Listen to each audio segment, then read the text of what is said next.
up, people?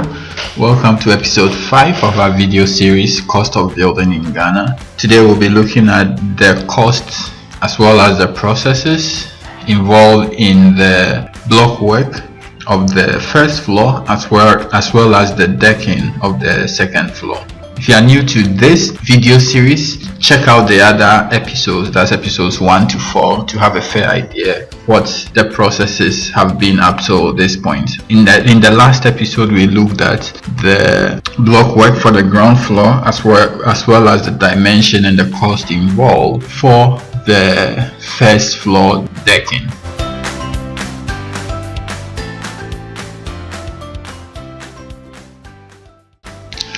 With that said, let's get going for today. So the first thing, as we've always done with the floor, is to erect the pillars. So far I noticed that I haven't mentioned the ratio for the concrete for the pillars, whereas all the other concrete mixtures were 1:2:4. For the pillars, I did it 1.5:2:4. So what that means is, for each pillar I used 1.5 bag of cement. That's sometimes a little bit more, because for every 4 pillars I use between 6 and 6.5 bags. So the reason is the ground pillars were basically holding the buildings up, so I needed to make it a little bit stronger. I think in all we had about 29 pillars, that 29 to 30 pillars. So most of it were at the 3-bedroom side because of the stairs. So the day the carpenter was mounting 6 pillars, he and his laborer, so that means they used about 3 days for all the pillars. So that comes to a day 150 cedis. The carpenter was taking 80 and then the laborer was taking 70. With the circular pillars, we needed to rent a mold. The reason why it's better to rent is if you use the wooden ones that they make with wood pieces, you may have to dress it, but if you rent the mold, it comes out smooth and ready to be painted. They rent one mold 100 cedis, between 100 and 120 cedis. That's the metal or the plastic ones. I use the plastic ones, so if you rent 2, you should be good. So after the pillars were erected, we had to do the laying of the blocks. So again, I used 5 inches, just that this time I use hollow blocks. Now the reason why it's better to use the hollow blocks for the top is because you want to reduce the weight that the block is going to add to the building. Remember, there's going to be a live load. That's when people move in.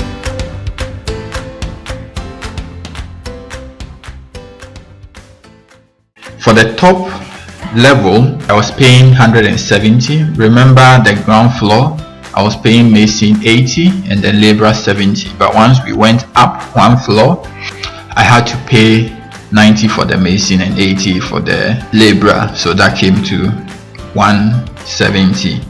The reason is, once they go up, they need to carry the sand, which is a little bit more work.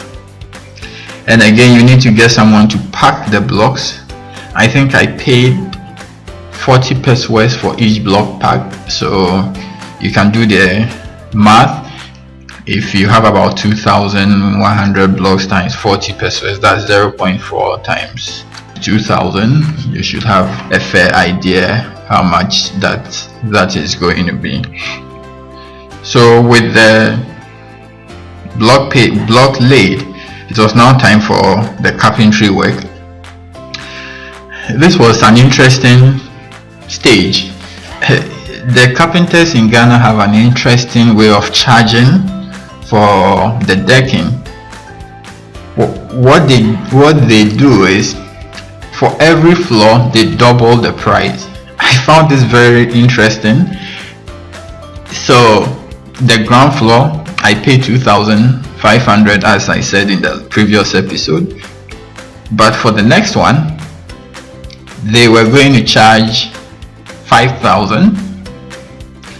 I thought it was just the one carpenter, so I got 3 different carpenters and they all gave me quotation on the same principle. This is what I had to do to be able to get the price down, and this is where you have an advantage if you have a bigger project.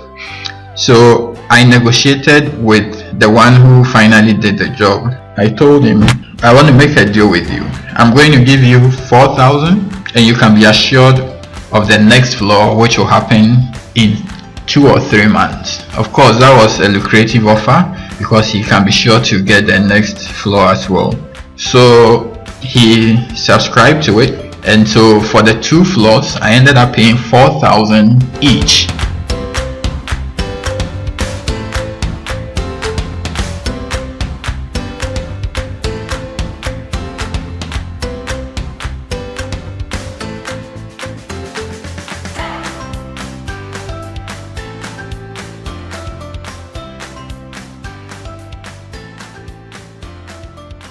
Then we had to do the reinforcement. So we did the stairs, and then we went ahead to do the decking again, 6 inches.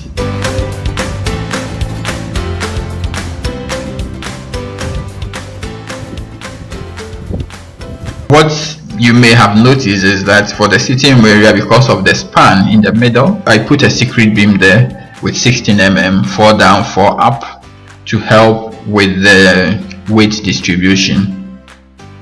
For the steel bending for this floor, I paid 3,000. So again, the steel bending for every floor, I add 100 cedis to the tonnage price. So if you watch episode 4, you would notice that I was paying 500 per ton, and I used 5 tons. So for this floor, I was paying 600 per ton. So that comes to 3,000. So what it meant was the next floor I was going to pay 700 per ton, which ended up being 3,500. Then, as always, we have to do the conduit for the electricals. So with this, I had everything put together as a contract. So they were charging, I think the wiring and everything was going to end up at 2,001. So when they finish this, I give them 500 because I know they're going to come back to do the chiseling and the other stuff for each floor. And then of course the plumbing comes in. So like I indicated, for each side I paid 250. So this one I paid 250 cedis, which is about $50. So once that was done, it was time for the casting. So we hide the mixer. Now because this was one floor above the first, they added 500. Now once they move from the ground floor, which is 250, and they go to the next floor, which is 300, the next one is 350. So here he charged me 350 cedis for the mixer, and again I use 5 laborers for the sand and stone, 2 masons up and 3 people pushing. That comes to 10. And then the concrete mixer, 2 of the guys pouring the concrete up, the operator of the mixer, and the person pouring the cement in the 14, plus the carpenter who has to be on site on the day of the casting, so that if there's any problem with the formwork, he can rectify. Okay, so let's look at the total cost for this particular floor. I noticed that someone in the comment was asking for the Excel sheet. It wouldn't really make sense, and I'll give you an example. So here you will notice that it says part payment for first floor decking carpentry 4,000 per floor. Now this particular amount was initially, we wanted to do the ground floor as I indicated in the other video, and then rent it out, and we changed our mind and decided to do the 3-bedroom side. So I typed it in as it was initially, and I haven't changed it, so it may be a little bit confusing for you. But what I would do is I would scroll down slowly when I'm doing the calculation, so that you can actually pause the video and then look at the prices if you are interested. So for the total cost for today, let's sort it out. We're going to sort by color.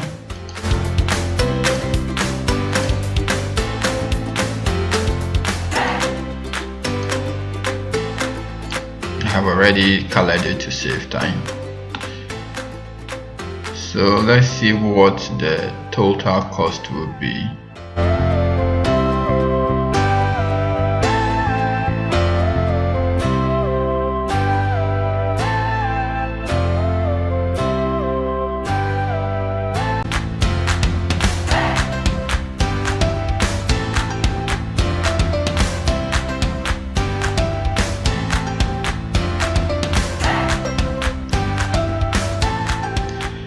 For the next floor, the total cost was about almost 50,000, which is about $10,000.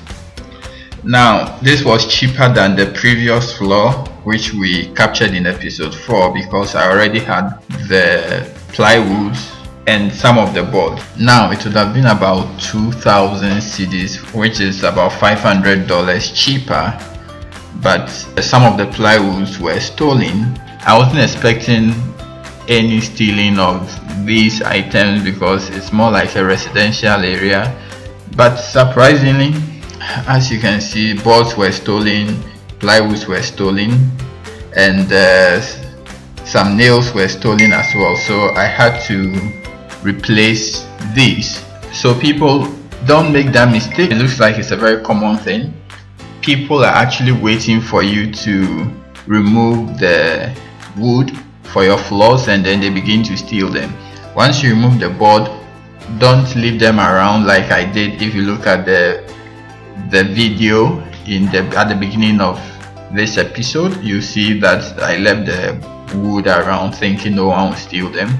They are going to steal them, and it's going to cost you. So since then, I decided to fix my gate, even though it's uncompleted, but at least to make it a little bit more difficult for people to get into the yard to steal. Now I just want to include this because whilst I was doing this video, I needed to buy some iron rods, and the interesting thing is the prices of iron rods just went up. The last time I bought in September, it was 3,600, and then in December it went to about 3,700 plus, and then few weeks down the line, that is 18th of January 2021, as you can see on your screen, the ton of iron rod is now 4,800. The price difference is 1,000 cedis. For our bonus discussion for this episode, we would answer the question, should I buy or mold blocks for my project? And then we would also give you just a brief tour of how our project was looking as at September 2020. So let's look at the advantages of buying blocks. The main advantage you have when you buy blocks is speed. If you are working with time, you are better off buying, because you just need to get to any block factory and you would readily get one.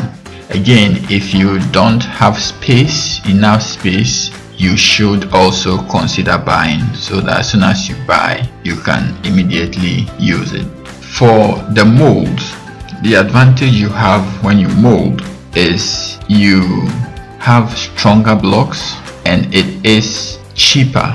So the thing is, for the factory, they would often get about 40 to 45 blocks from a bag of cement, that's 5 inches. The reason why it's possible for them to do it that way is because they are using machines to compact the blocks. So the compaction helps to increase the strength. So even though they are getting about 40 to 45 blocks or even more from one bag of cement, the machine they are using would compact it, so it tends to make it strong. If you mold, what's going to happen is it's going to be manual. You just need to get one of those molds. So the people who are going to do that will mix the cement and then the sand, pour it in, use their shovel to just hit it as a way of compaction, and then they will just get it out of the mold. With that, for the 5 inches, you will usually get about 35 blocks per bag, and then for the 6 inches, you would get 25. For the hollow blocks, I go for 30 blocks instead of 35. I happen to have bought and then got someone to mold for me. So for the ground floor I bought, for the second floor I bought as well because I was working with time, and then for the last floor I had time, so I had them mold it for me. Now what you need to pay attention when you are molding is you would often buy the 32.5 type of cement. So when you mold it, after about a week, it may look like it's weak. The workers may not be aware of this and they will start passing comment that may discourage you. But heads up, just keep your cool. Within about 21 days, the block is going to gain its strength and it's going to be very solid, stronger than what you would get if you were to buy. Giving you the advantages of molding and buying, so the decision rest with you. Like I said, I have done both and it's fine. So now a brief overview of where the project is now. This video was taken in September 2020 and that is the 3-bedroom side.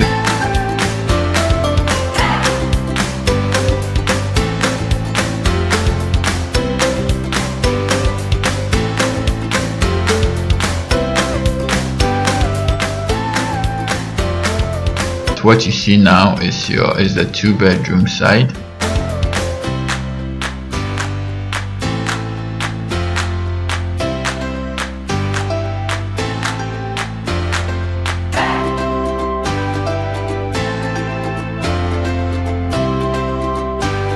You have the right side of the building. This is what I mentioned in episode 2, that it was 8 feet. If I knew, I would just have moved it to the left a little bit to have the 10 feet. And that is the uncompleted gate that I had to fix just to make sure I secured the yard.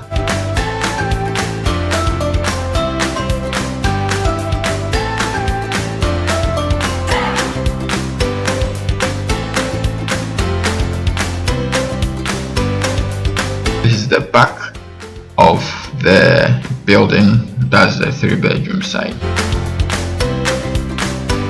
So that ends it for episode 5. Within the next 2 weeks, in episode 6, we will be looking at the block work as well as the slab of the last floor of the 3-bedroom side. If you have any questions, feel free to post them in the comment section. I do answer all questions every Sunday. So thank you for watching. See you in a bit. Enjoy.